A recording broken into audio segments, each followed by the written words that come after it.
Pour moi, l'Europe, c'est un grand ensemble de personnes qui partagent la même culture et les mêmes valeurs.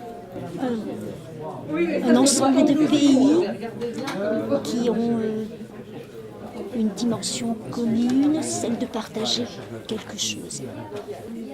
L'Europe en 2-3 mots, eh bien c'est la possibilité d'avoir une communauté très importante de personnes de tous les pays où on peut voyager d'un pays à l'autre sans trop de tracasseries, de formalités, c'est-à-dire un moyen qui permet l'échange des hommes, des idées et des marchandises.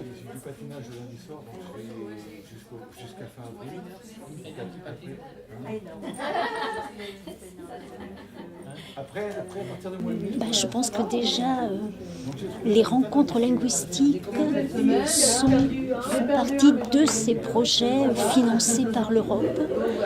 Les financements de très grandes infrastructures comme je pense le TGV, il doit y avoir des financements qui viennent de l'Europe ou des projets régionaux.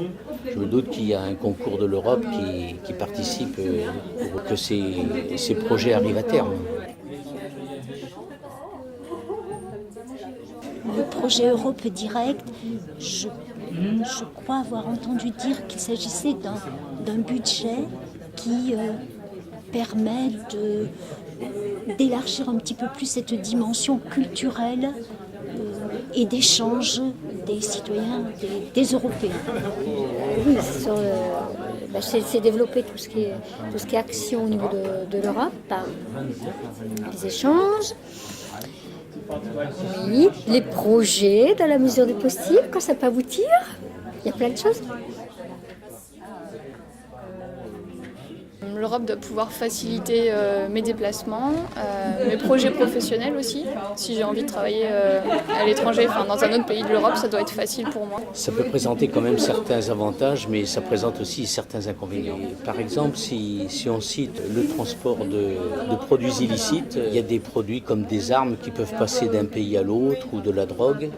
Pour les personnes bien intentionnées qui viennent pour des visites, si c'est pour du tourisme ou des choses ou pour le travail, c'est normal, mais si c'est pour des gens qui viennent pour des exactions, à certains moments on peut se demander si les frontières n'avaient pas quand même une certaine utilité pour arrêter un peu certains excès.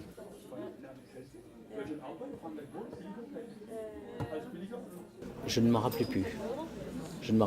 Mais j'en prends bonne note parce qu'on va voter donc en France comme dans les autres pays. Je me sens quand même impliqué aussi bien pour les élections municipales, les élections européennes. On a tous notre mot à dire. Ça me semble tout à fait normal.